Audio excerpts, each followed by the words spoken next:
So many people over-rehearse conversations in their mind. They have the whole conversation in their head before they have it in person, and then it doesn't go the way that they planned, and then they don't know what to do. They don't know how to react. But what you need to focus on is just building practice. You need to build courage in having difficult conversations, in starting conversations with strangers. You need to just practice that because your body language is more important than the words you say. Like most of communication is nonverbal, like 80% of it, right?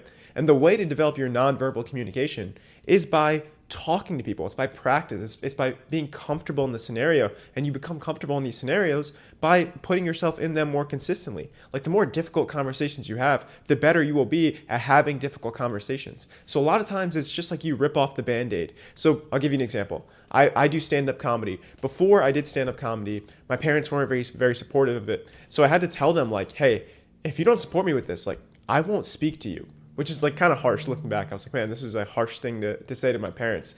But ever since then, they've been supportive of me making content, doing stand-up. So it was like a difficult conversation.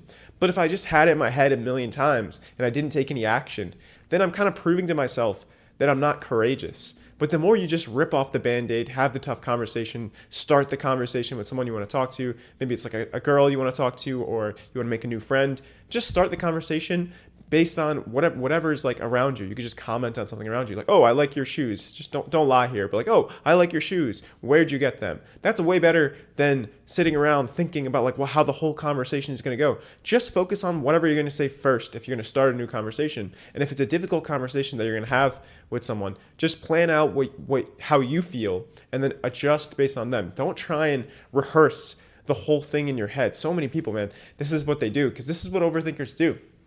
They plan way too much. And you only need like a little bit of planning for a conversation or to make content, to do something that you want to do. You don't need that much planning. You need execution because you learn so much more from execution than you do from planning. Of course, planning is good and it helps you.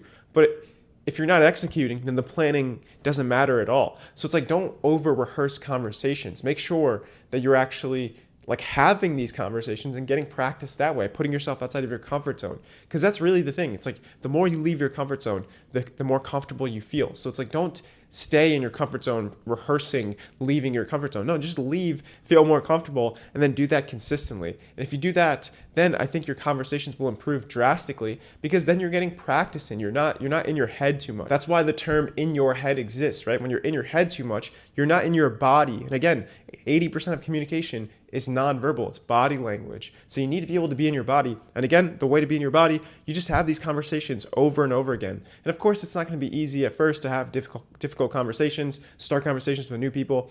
But even though it won't be easy, it will be worth it. Life's not easy, but it's worth it. Take care.